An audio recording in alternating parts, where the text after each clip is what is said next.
ஸ்ரீ மகா பெரியவா சச்சரிதம் 14ஆம் அத்தியாயம். நாராயண ஐயரே, என்ன தேடுறீர்? நான் குரங்கை தேடுறேன், நீர் பத்திரத்தை தேடுறீரோ என்ற பெரியவா. காஞ்சி மடத்தில் ஒரு நாள் மதியம் மகா பெரியவா உணவருந்திக் கொண்டிருந்தார். அவரை யாரோ குறுகுருவென பார்ப்பது போலிருக்க நிமிர்ந்தார். ஜன்னலை பிடித்தவாறே குட்டி குரங்கு ஒன்று நின்று கொண்டிருந்தது. அதற்கு வாழைப்பழம் தருமாறு பணித்தார். ஆனால் வாங்க மறுத்துவிட்டது. அதற்கு கொஞ்சம் சாதம் கொடுக்க ஏற்பாடு செய்தார். கண் மூடி திறப்பதற்குள் வேகமாக சாப்பிட்டுவிட்டு மரத்தில் ஏறி மறைந்தது. அதன் பிறகு இதுவே தினமும் வாடிக்கையாகிவிட்டது. அதற்கு கோவிந்தா என்று பெயரிட்டு அழைத்தார் மகா பெரியவர். ஒரு நாள் அந்த குரங்கு நீண்ட நேரமாகியும் சாப்பிட வரவில்லை. சாப்பிட மனமின்றி மகா பெரியவா காத்திருந்தார். அன்று மடத்தின் அருகிலிருந்த நாராயண ஐயர் இல்லத்திற்குள் குரங்கு நுழைந்திருக்கிறது.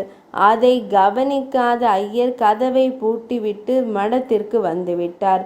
தான் புதிதாக வாங்கிய நிலத்தின் பத்திரத்தை பெரியவாளிடம் கொடுத்து ஆசி பெறுவது அவரின் நோக்கம். பெரியவாளிடம் பத்திரத்தை கொடுப்பதற்காக பைக்குள் கையை விட்டார் நாராயண ஐயர். ஆனால் பத்திரத்தை காணவில்லை. அவர் திகைத்தார். நாராயண ஐயரே, என்ன தேடுறீர்? நான் குரங்கை தேடுறேன், நீர் பத்திரத்தை தேடுறீரோ என்ற பெரியவா. போங்கோ போங்கோ, ஆத்துல போய் தேடி பாருங்கோ. நான் தேடுறது மட்டுமில்லாமல் நீங்க தேடுறதும் கிடைக்கும் என்றார். விறுவிறுவென இல்லத்திற்குள் வந்த ஐயர் கதவை திறக்க சரளென குரங்கு ஒரு பையுடன் ஓடுவதை கண்டார்.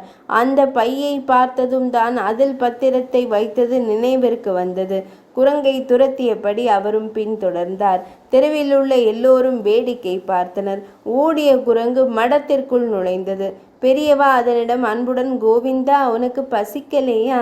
எங்கே போயிட்ட என்று கேட்க, ஐயோ குரங்கு, பத்திரம் பத்திரம் என பதற்றத்துடன் ஓடி வந்தார். மகா பெரியவா அவரிடம், பயப்படாதீங்கோ, குரங்கும் பத்திரமா இருக்கு, அதன் கையில் பத்திரமும் பத்திரமா தான் இருக்கு என்று சொல்ல அங்கே ஒரே சிரிப்பு வெடி.